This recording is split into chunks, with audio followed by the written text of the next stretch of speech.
শীতকাল বাজারে যাব আর মটরশুঁটি কিনবো না, সেটা আবার হয় নাকি? তাই আমি বাজারে গিয়ে কিনে নিয়ে আসলাম অনেকগুলো মটরশুঁটি। মটরশুঁটিগুলো একটি পাত্রে ঢেলে এবার মটরশুঁটিগুলো ছাড়াতে বসে গেলাম। মটরশুঁটি ছাড়াতে অনেকটাই সময় লাগে, আরও যেহেতু একা একা ছাড়াচ্ছিলাম তাই একটু সময় বেশিই লাগছিল।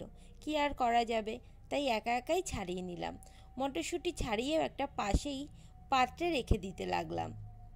এবং মটরশুঁটির আর আমার এই কটাই বাকি আছে, এই কটা ছাড়ানো হলেই সব মটরশুঁটিগুলো ছাড়ানো হয়ে যাবে।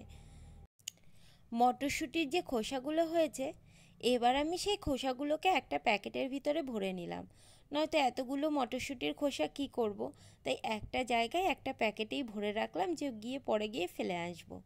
এই আমার সব মটরশুঁটি ছাড়ানো হয়ে গেছে। এবার মটরশুঁটিগুলোকে একটা কৌটোয় ভরে রেখে দিলাম।